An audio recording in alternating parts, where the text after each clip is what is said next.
दोस्तों, आज भाग्य की मार ये कवर पृष्ठ है। बहुत पुरानी बात है। एक गांव में देवदत्त और सोमदत्त नाम दो भाई रहते थे। देवदत्त ईमानदार मेहनती था, जबकि सोमदत्त अव्वल दर्जे का शराबी और जुआरी था। उसके शराब और जुए ने सारा धन बर्बाद कर डाला। एक दिन दाने दाने का मोहताज हो गया। हाय मेरी बुरी आदतों ने कहीं का नहीं छोड़ा। मुझे विवाह मुझे तबाह और बर्बाद कर डाला। आज 2 दिन से पेट में एक अन्न का दाना भी नहीं गया, और मुझे निकम्मे को कोई काम देने के लिए तैयार नहीं है, वरना मेहनत मजदूरी करके अपना पेट भर लेता। अब तो मुझे बड़े भैया का ही सहारा लेना होगा। शायद वही मुझे अपने खेतों में कोई काम धंधा दे दे। इसी वक्त बड़े भाई के मिलना चाहता हूँ, वरना भूखे मेरे प्राण निकल जाएंगे। सोमदत्त उसी समय अपने बड़े भाई देवदत्त के पास पहुंचा। ओह सोमदत्त मेरे भाई, यह तुमने क्या हालत बना रखी है। मेरी बुरी आदतों के मुझे यह दशा पहुंचा दी भैया। काश मैं आपकी बात मान लेता, आज मेरी यह दशा नहीं होती। कहकर सोमदत्त ने उसे बड़े भाई को अपनी सारी बर्बादी की कहानी सुना दी, और अंत में बोला, बड़े भैया, शराब और जुए ने मेरा सब कुछ बिक गया। हर दर दर का भिखारी होकर होकर आपके पास आया हूँ। अगर आपने कोई काम धंधा दे दें तो आपकी बड़ी मेहरबानी होगी। ठीक है, मैं तुम्हें एक शर्त पर खेतों पे काम दे सकता हूँ। कौन सी शर्त? अब तुम जिंदगी में कभी शराब नहीं पियोगे और न ही कभी जुआ खेलोगे। मैं आपसे वादा करता हूँ बड़े भैया, मैं शराब और जुआ कभी नहीं खेलूंगा। कभी जुए कभी जुआ घर के दरवाजा नहीं देखूंगा। सोमदत्त को आश्वासन देकर अपनी पत्नी को आवाज़ लगाई, माया माया, देखो कौन आया है। अभी आई जी। देखो भगवान, सोमदत्त आया है। आज अपने साथ ही रहा करेगा और अपने खेतों में काम करेगा। यह तो बड़ी अच्छी बात है जी। चलो तुम खाना खिलाओ और मैं दुकान पर जा रहा हूँ जी। बहुत अच्छा जी। और फिर देवदत्त वहाँ से चला गया। बैठो देवर जी, तुम्हारे लिए खाना लाती हूँ, जैसे आपकी आज्ञा भाभी जी। और सोमदत्त की बैठक में बैठ गया, और माया उसे 2 रोटी और एक कटोरी सब्जी, उफ, इतना थोड़ा सा भोजन यह ऊँट के मुंह में जीरा के समान है। फिलहाल इतने से पेट भरना होगा। लेकिन जब उसे थोड़ा भोजन और सोमदत्त को जरा सी संतुष्टि नहीं हुई।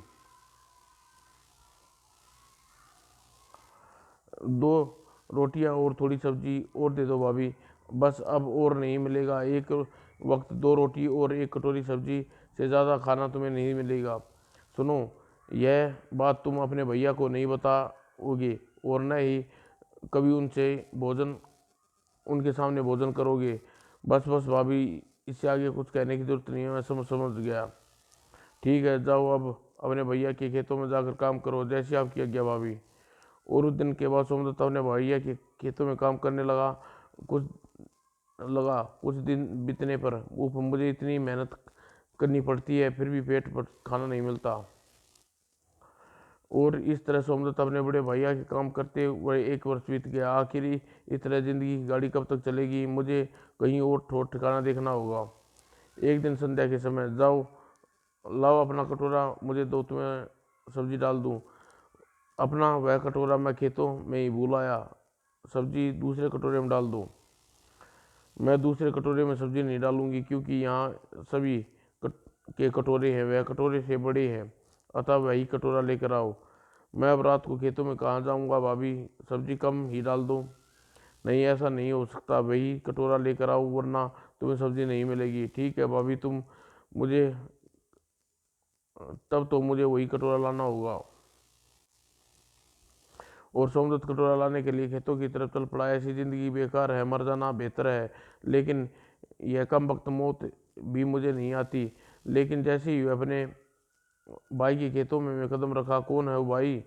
मेरा नाम सोमदत्त है, लेकिन तुम कौन हो और यहाँ कहाँ से बोल रहे हो? अगले ही पल एक भूत उसके सामने आया। मैं हूँ जोगी ठाकुर का भूत। क्या भूत? मुझे भूत से मुझसे मत डरो सोमदत्त, मैं तुम्हें किसी तरह का नुकसान नहीं पहुंचाऊंगा। ओह अच्छा, अब यह बताओ कि तुम इस वक्त खेत में क्या करने आए हो? मैं यहाँ अपना सब्जी का कटोरा लेने आया हूँ, जिसमें दोपहर को खाने के लिए सब्जी लेकर आया था।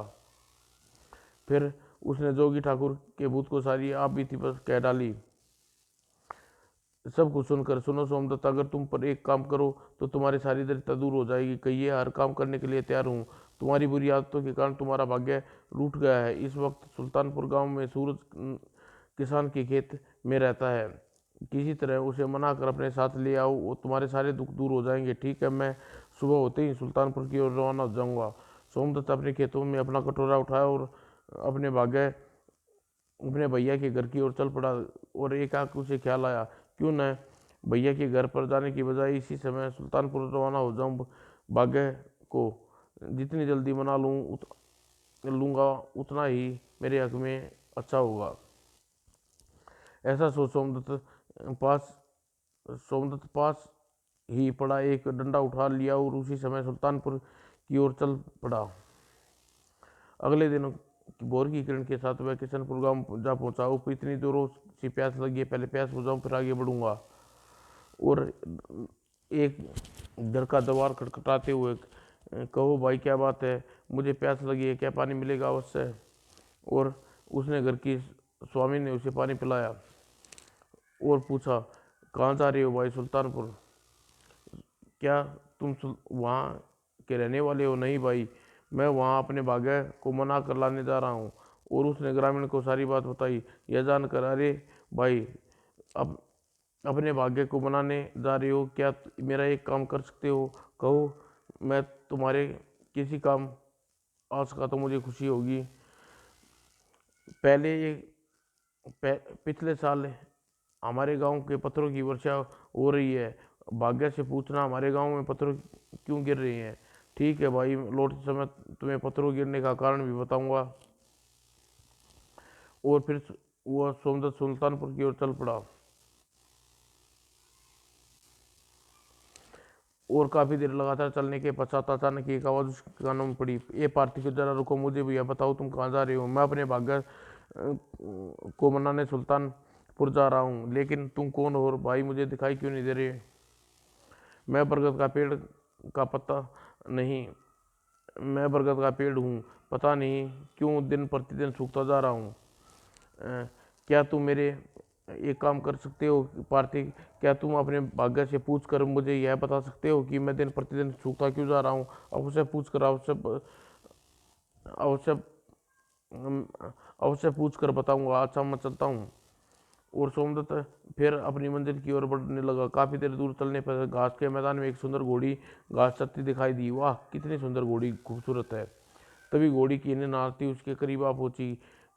तुम कौन हो मुसाफिर? मेरा नाम सोमदत्त, मैं अपने भाग्य को बना करने के लिए सुल्तानपुर जा रहा हूँ। लेकिन तुम यहाँ अकेली कैसे? तुम्हारा मालिक कहाँ है? मेरा कोई मालिक नहीं। क्या मतलब? मैं जब से पैदा हुई इसी मैदान में अकेली रहती है हूँ। सुनो, तुम अपने भाग्य से मिलने जा रहे हो, जरा उनसे पूछना मेरा कोई मालिक क्यों नहीं है। ठीक है, मैं अवश्य पूछ कर बताऊंगा। मैं तुम्हें इसी मैदान में मिलूंगी। मुझे बता कर जरूर जाना अवश्य। सोमदत्त अपनी राह पर बढ़ दिया और थक चुका था, लेकिन फिर भी अपना सफर जारी रखा। शाम हो चुकी है, पता नहीं सुल्तानपुर कितनी दूर है। कोई राहगीर मिलेगा तो उससे पूछ लूंगा। कुछ देर बाद उसे रास्ते में एक आदमी मिला। उससे पूछा, क्यों भाई, सुल्तानपुर यहाँ से कितनी दूर है? बस यहाँ से 5 कोस दूर। सोमदत्त ने अपनी मंजिल मंजिल की ओर चल पड़ा। रात को 8 बजे करीब सुल्तानपुर के गांव में पहुंचा। उसे बड़े जोर से भूख लगी थी। एक ग्रामीण के घर में जा पूछा, क्या मुझे भूखे को मुसाफिर को खाना मिलेगा? भाई अवश्य बैठो, मैं तुम्हारे लिए खाना लाता हूँ। और सिर दी। भोजन करने पश्चात, क्यों भाई, सूरज किसान के खेत किधर पड़ता है? पश्चिम की ओर, अंतिम छोर की जो खेत तुम्हें सूरज का ही है, उस उसके बाद जंगल का सिलसिला शुरू हो जाता है। सोमदत्त ग्रामीण से विदा लेकर सूरज किसान के खेत में जा पहुंचा और अपने भाग्य को पुकारा, हे मेरे भाग्य देवता, तुम कहाँ हो? कौन? सोमदत्त। ओह, शायद यह मेरे भाग्य देवता की आवाज़ है। हाँ, मेरे भाग्य देवता, मैं सोमदत्त नहीं हूँ। तुम्हें लेने आया हूँ। कृपा मेरे साथ चलो। ठहरो, मैं अभी तुम्हारे सामने आता हूँ।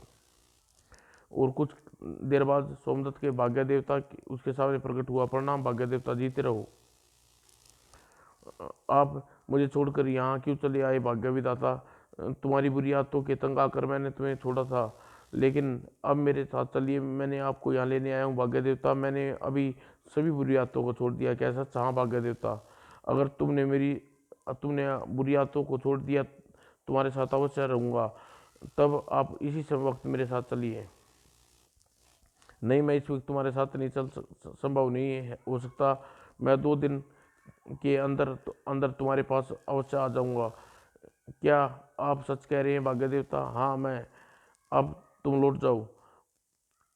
जैसे ही उसकी आज्ञा, लेकिन मुझे आपसे कुछ सवालों के उत्तर चाहिए। ठीक है, बताओ तुम्हें क्या सवाल है तुम्हारे? किशनपुर गांव के पिछले साल पत्थरों के क्यों गिरे थे? इसलिए क्योंकि उस शाम मंगलू किसान रहता था। उसकी 25 वर्षीय बेटी अभी तक कुंवारी है। जब तक उसकी बेटी की शादी नहीं होती तब तक उसके गांव में पत्थर के पड़ने बंद नहीं होंगे। ओह, कोई और सवाल? हाँ, मुझे मुझे रास्ते में एक बरगद के पेड़ मिला था। आप बता सकते हैं वह प्रतिदिन क्यों सूखता जा रहा है? उसकी जड़ों के नीचे सोने की सर्पियाँ भरा देग है जो तब तक वहाँ से नहीं निकाल आ जाएगा तब तक पेड़ सूखता रहेगा। और कोई सवाल? हाँ, अब आपके पास आ रहा था तो मुझे एक मैदान में एक सुंदर सी घोड़ी मिली थी। क्या उसका कोई मालिक है? पिछले जन्म में वह घोड़ी औरत थी। उसके पति के साथ बेवफाई की, इसलिए उसके जन्म में कोई मालिक नहीं मिल रहा। ओह, अब तुम मेरी कुछ बातें ध्यान से सुनो और सोमदत्त कहिए। मंगलू किसान की बेटी तुम्हारी विवाहता विवाह होगा। तुम इनकार न करना, वह गुणवती लड़की है। उसे साथ हर हाल में खुश रहोगे। ठीक है भाग्य विधाता। और सुनो, बरगद के पेड़ की जड़ों में असरफिया का देग निकाल लेना, जैसी आपकी आज्ञा। और उस सुंदर घोड़ी के मालिक भी तुम बन जाना। ठीक है। और सोमदत्त सुल्तानपुर गांव की ओर लौट आया। रात को वहीं विश्राम किया और सुबह अपनी यात्रा पर निकल पड़ा। मेरा रूठा हुआ भाग्य मान गया। अब सिर दी मेरी दिन बदल जाएंगे। और जब वह 2 दिन के सफर करने के बाद खुले मैदान के करीब पहुंचा था, सुंदर घोड़ी उसके करीब आई। मेरे भाग्य से मिलाए। हाँ मेरी प्यारी घोड़ी। मेरे मेरे बारे में पूछा, कोई मालिक है? तुम पिछले जन्म में औरत थी जिसने तुमने अपने पति से बेवफाई की, इसलिए तुम्हें इस जन्म में तुम्हारा कोई मालिक नहीं। क्या ऐसा संभव हो सकता है कि तुम ही मेरे मालिक बन जाओ? मुसाफिर अवश्य है। और सोमदत्त ने उस घोड़ी पर सवार होकर गांव की ओर चल दिया। आज इस सुंदर घोड़ी पर सवारी ही करूंगा। और जब बरगद के पेड़ के करीब पहुंचा, आओ पार्थिक, तो मैं तुम्हारा इंतजार कर रहा था। क्या अपने भाग्य से यह पूछ कर आए मैं सूखता क्यों जा रहा हूँ? तुम्हारी जड़ों के नीचे असरफियाँ भरी देग देग है। जब तक वह तुम्हारी जड़ों में देग निकालेगी नहीं, सूखते रहोगे। बरगद के सोमदत्त से प्रार्थना की, अगर तुम मेरी जड़ों से वह असरफिया की देग निकाल दो तो मुझ पर तुम्हारी बहुत बड़ा उपकार होगा पार्थिक। मैं तुम्हारी यह मनोकामना से पूरी करूंगा। कब? फिलहाल तो मैं किशनपुर गांव जा रहा हूँ। 1 हफ्ते के अंदर अंदर तुम्हारी जड़ों से देग निकाल दूंगा। शुक्रिया पार्थिक। और फिर सोमगढ़ सोमदत्त किशनपुर गांव पहुंचा।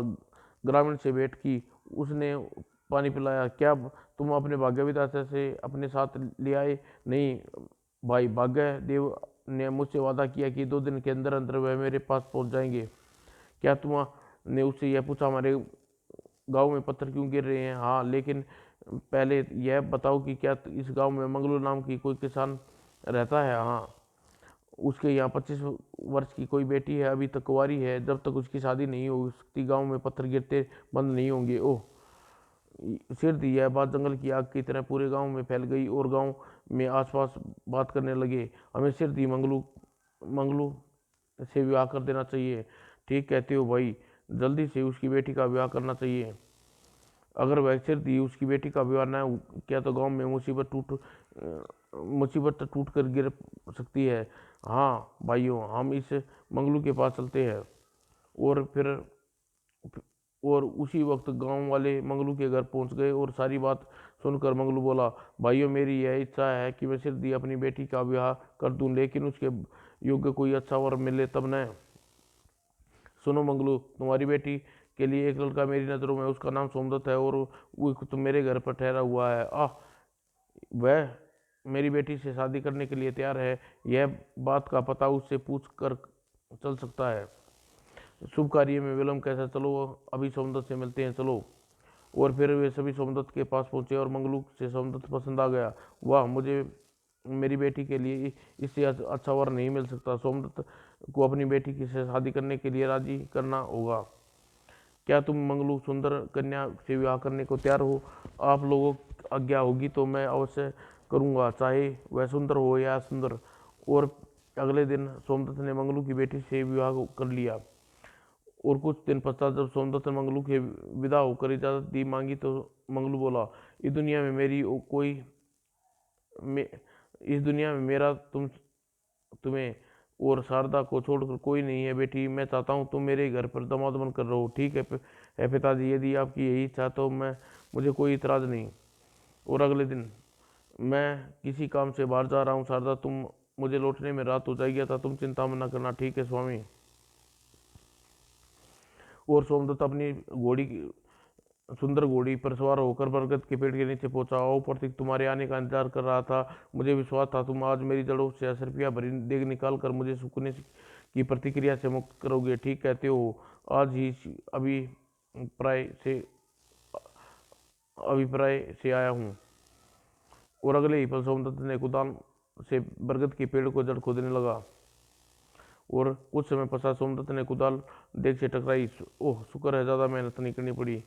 और देग काफ़ी भारी है, शायद इसे कुछ इसमें बहुत सी सारी असरपियाँ है। और जैसे तैसे देग जमीन से बाहर निकाली और बरगद का पेड़ हरा हो उठा। मैं तुम्हारा बहुत एहसान कभी नहीं भूलूंगा पार्थिक। इसमें एहसान की कोई बात नहीं है मित्र। यह देग को निकालने से केवल तुम्हें मुक्ति नहीं मिलेगी, बल्कि तुम्हें आज ही गरीबों की जिंदगी, बल्कि मुझे भी आज ही गरीबी की मुक्ति मिल गई है। फिर सोमदत्त ने 10 रुपया भरी देग अपने घर पहुंचा। इस देग में क्या है स्वामी? इसमें 10 रुपया हैं। क्या सच? हाँ, अभी दिखाता हूँ। और उसने देग को फर्श पे पलट दिया। हाय राम, इतनी 10 रुपया! यह तो सब हमारी है शारदा। अचानक आपको 10 रुपया भरी देग कहाँ से मिली स्वामी? भगवान न करे इन धन के कारण आपको कोई मुसीबत में फंस जाओ। तुम चिंता न करो शारदा, हम पर कोई मुसीबत नहीं आएगी। फिर उसने शारदा को देग प्राप्त करने के सारा विस्तार सुनाया डाला। किसी ने सच ही कहा है स्वामी, जब भाग्य देता है तो छप्पर फाड़ कर देता है। तुमने बिल्कुल ठीक कहा शारदा, लेकिन अब मेरी एक बात ध्यान से सुनो। किसी को इन 10 रुपयों की मिलने की बात नहीं पता चलनी चाहिए, वरना ना कि हमारे घर में हमारे लिए सिरदर्द बन जाएगा। जैसी आपकी आज्ञा। कुछ दिन बाद सोमदत्त ने हवेली का निर्माण करवा दिया और हवेली पूरी तरह बनकर तैयार हो गई। वह शारदा के साथ उस हवेली में रहने लगा। कहो शारदा, कैसा लगा नया घर? बहुत सुंदर है स्वामी। ऐसे सुंदर एवं विशाल घर को मैंने कभी कल्पना नहीं की थी। उसी दिन शारदा और मंगलू हवेली में रहने लगा और हवेली में 2-3 नौकर रख लिए। धीरे धीरे सोमदत्त सारी जमीन ने बहुत सारी धीरे धीरे बहुत सारी जमीन और आंबों आंबों के 4 बाग खरीद लिए और साल के अंदर अंदर किशनपुर गांव का सबसे धनी व्यक्ति बन गया। किशनपुर के आसपास के लोग में उसकी चर्चा होने लगी। सोमदत्त किशनपुर का सबसे धनवान है। भगवान उस जैसा भाग्य सबको दे। एक दिन सुबह सोमदत्त ने नौकर उठा तो उपन्यासी उस पे नजरें ताक में रखे कटोरे पर पड़ी। उसकी चाबी भाभी उसे सब्जी डाल के दिया करती थी। उस कटोरे की वजह से ही आज मैं किशनपुर का सबसे धनवान हूँ। अगर उस रात कटोरा लेने के लिए खेतों में नहीं जाता तो शायद मेरी ये तकदीर कदापि नहीं जागती और मैं जिंदगी भर भैया की खेतों में काम करता रहता। भाभी का यह दिया कटोरा मेरी जिंदगी का सबसे बड़ी प्रेरणा है। मुझे इसे संभाल कर रखना चाहिए। इधर देवदत्त दुकान ठप पड़ गई और चुकी थी। चूंकि 2 साल लगातार अकाल पड़ रहा था, हालत खस्ता हो गई थी। कर्ज के नीचे दबकर उसने अब एक एक मुद्रा ऋणदाताओं ने उसकी दुकान और जमीन पर कब्जा कर लिया था। दाने दाने का मोहताज हो गया था। आए राम, अब क्या होगा? घर में कुछ भी खाने को नहीं है और न ही 5 एक फूटी कोड़ी। ओह, अब हमारे लिए यह गांव में रहना उचित नहीं होगा। भगवान अच्छा होगा कि हम हमेशा के लिए गांव छोड़कर कहीं और चले जाएं, लेकिन हम ही यह गांव छोड़कर जाएंगे कहाँ स्वामी? दुनिया बहुत बड़ी है, माया, चलो कहीं भी चले जाएंगे। ठीक है, जैसा आप उचित समझे। और सोमदत्त ने माया के साथ गांव छोड़ दिया। आह, अब भगवान जाने मुझे हमें सिर छुपाने की जगह मिलेगी या नहीं। कई दिनों तक भटकते रहने के बाद किशनपुंज में जा पहुंचे। अरे भाई जरा सुनना। कहो भाई क्या परेशान है तुम्हें। भाई हमें इस गांव में कोई रोजगार मिल सकता है। कठिन से कठिन काम करने के लिए तैयार हूँ, बदले में बस 2 वक्त की रोटी चाहिए। क्यों नहीं मिल सकता भाई, जरूर मिल सकता है भाई। सेठ सोमदत्त के यहाँ वह इस गांव का सबसे धनी इंसान है और 50 नौकर काम करते हैं। मुझे विश्वास है कि तुम्हें भी वह भी काम जरूर मिल जाएगा। तो भाई जल्दी ही उसका पता ठिकाना बताओ, इसी वक्त जाकर उनसे मिल लेते हैं। आगे वो आगे जो सबसे बड़ी हवेली है सेठ सोमदत्त की है, जाओ जाकर उनसे मिल लो। धन्यवाद भाई। ग्रामीण वहां से चला गया। अरे तुम किस सोच में पड़ गई माया।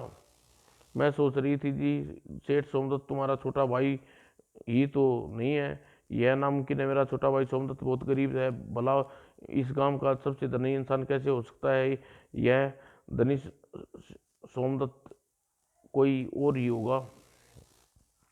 सुनिए, अगर वह सोमदत्त आपका भाई हुआ तो आप उसके यहाँ नौकरी नहीं करेंगे क्यों। मुझे यह कहते हुए बेहद शर्मिंदगी में का एहसास हो रहा है। उसके साथ अच्छा व्यवहार नहीं किया क्या मतलब। तब माया ने सोमदत्त के साथ व्यवहार किया, उसके बारे में सब कुछ सोमदत्त को बता दिया। ओ माया, या तुमने क्या किया। मेरा भाई किस्मत का हमारा हमेशा हमारे साथ हमारे पास आया था और तुमने उसे पेट को रखकर भोजन भी नहीं दिया। उसे घर छोड़ने पर मजबूर कर दिया। मुझे माफ़ कर दीजिए स्वामी, मुझसे वास्तव में बहुत बड़ी भूल हो गई। न जाने क्यों इस समय मुझे स्वार्थ की अंधी हो गई थी। ओह, न जाने इस समय मेरा भाई कहाँ होगा, कि हालात में होगा। भगवान जाने वह जिंदा भी होगा या मर गया। दुखी मत होइए नाथ, जो हुआ उसे भूल जाइए। हाँ, अब तो सब कुछ भूल जाना ही होगा। भला होने को कौन किसका बस चलता है। शायद कुदरत को यही मंजूर था। चलो धनी सोमदत्त के यहाँ चलते हैं, शायद हमारी हालत पर तरस खाकर हमें कोई रोजगार दे दे। चलिए स्वामी। वो फिर सोमदत्त माया सोमदत्त की हवेली पे पहुंचे। भाई तुम्हारे मालिक से मिलना चाहते हैं। ठीक है, मेरे साथ आओ। नौकर उन्हें लेकर नौकर दोनों को साथ लेकर सोमदत्त के कमरे में पहुंचा। अपने भैया को भाभी को इस हालत में देखकर सोमदत्त बेदुखी होया। उसने सोमदत्त को पत्नी सोमदत्त को वहां देखकर आश्चर्यचकित रह गई। सोमदत्त ने उठकर दोनों के पैर छुए। अरे आप लोग अपनी यह हालत क्या बना रखी है भैया। सोमदत्त, मेरे भाई भाग्य की मार ने हमें बुरी तरह मारा है। और सोमदत्त ने अपनी सारी आपत्ति सुना दी। और उसकी कहानी सुनकर हम हम इस गांव में रोजगार की तलाश करने आए थे। सोमदत्त, नहीं नहीं, मैं अपने जीते जीते आपको अपनी भाभी को कोकाइन नहीं करने दूंगा बड़े भैया। आप यहाँ जिंदगी भर ऐश और आराम से रहिएगा। आप अपनी ओर से मैं पूरी कोशिश करूंगा कि आप लोगों पर किसी किस्म की कोई तकलीफ ना होने पाए। अच्छा भैया, आप और भाभी स्नान कर लिए और अच्छे कपड़े पहन कर लीजिए, तब तक मैं आपके लिए भोजन की व्यवस्था करता हूँ। नहीं सोमदत्त, हम यहाँ नहीं रहेंगे। क्यों भैया। तुम्हारी भाभी ने तुम्हारे साथ जो सलूक किया था उसके लिए बहुत शर्मिंदा हूँ। तुमने इसे नज़र भी मिलाने का साहस नहीं कर सकता। लेकिन मुझे इस बात की कोई गम नहीं भैया। अगर हो सके तो मुझे माफ़ कर देना सोमू। माफ़ी मांगकर मुझे शर्मिंदा ना कीजिए। भाभी आपसे कोई शिकायत नहीं है। तो चलो फिर हमें चलने की इजाज़त दे दी। सोमदत्त, नहीं बड़े भैया, मैं आपको यहाँ से कहीं हरगिज नहीं जाने दूंगा। ये एक न दिन एक भाग्य का हमारा आपके पास आया था, तब आपने मुझे आश्रय दिया था। आज आप भाग्य के मारे मेरे पास आई हो। तो आप भी भाभी और मेरे लिए माँ के तुल्य हैं। आपकी सेवा करना मेरा कर्तव्य है। सोमदत्त की बात सुनकर सोमदत्त की बात सुनकर देवदत्त उसके सीने से लगा लिया। सोमदत्त, मेरे भाई तुम मानो, मैं तुम्हें कहीं छोड़कर नहीं जाऊंगा। आपके चरणों में मेरा स्वर्ग है बड़े भैया। मुझे मुझे छोड़कर न जाइए। और फिर सोमदत्त शारदा आनंदपूर्वक रहने लगी। बहुत समय पहले की बात है। एक जंगल में एक लकड़हारा रहा करता था। वह बेहद गरीब था। जंगल की लकड़ियां काट कर अपने गधे से ढोकर शहर ले जाकर बेचते था। जिंदगी की गाड़ी खींच रहा था। एक दिन जब वह जंगल से लकड़ियां काट रहा था तो एक राहगीर वहां से गुजरा। ए ए भले मानस, क्या कर रहे हो। क्या अंधे हो, दिखाई नहीं दे रहा मैं लकड़ियां काट रहा हूँ। अरे मूर्ख, तुम उसी लकड़ी पर बैठे हो जिसे काट रहे हो। यह डाली कटकर नीचे गिरेगी तो तुम इस डाली के साथ नीचे नहीं गिरोगे। तुम देखना, मैं डाली के साथ नहीं गिरूंगा। और कुछ समय पश्चात जैसे ही पेड़ की डाली कटी, जैसे ही वह डाली समेत पेड़ से नीचे गिरा, हाय मरा, हाय मेरी कमर टूट गई।